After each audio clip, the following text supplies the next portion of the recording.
So let's get to Affirm now. And you talk a lot about credit cards versus Affirm and all that, right? And so maybe let's start there of what do you think about the way the system develops in the US that is not ideal? Why it developed that way? What do you think is the more ideal version of The why is actually shrouded in some degree of mystery. Like I have theories, but I don't know if I have a crisp answer to why we ended up where we did. it? But I want to hear the theories. Some of them are too dark. So in the US, obviously, so half the country revolves. That is to say, they borrow more than they pay by the end of the month. It adds to a principal.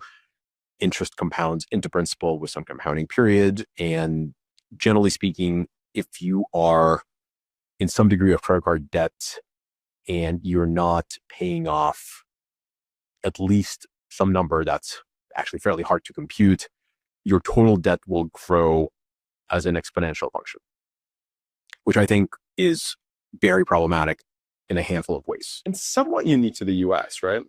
It feels like it's just like a very US problem. That is right. My sort of professional opinion, Brazil, Japan, a couple other markets that have this kind of installment culture, the conversation then becomes more about the correct risk adjusted rate, which in Brazil has always been very high.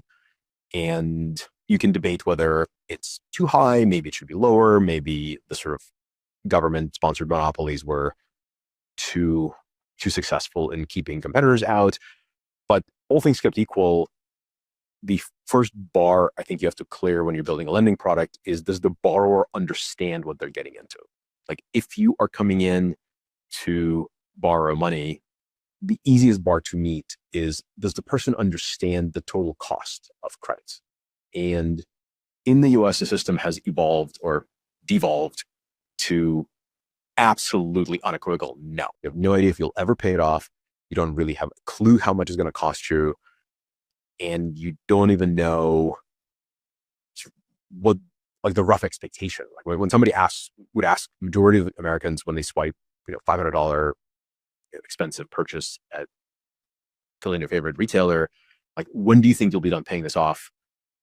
Unscientific guess is whatever the number is from that person, it will be profoundly wrong. Like it wouldn't be close to, except for people who are transactors who are just, I'll pay it off at the end of the month. But majority of the US is not transactors, they're revolvers, and they just compound and compound and compound. And so motivation behind Affirm was always this notion of, what if we just made credit easy to understand?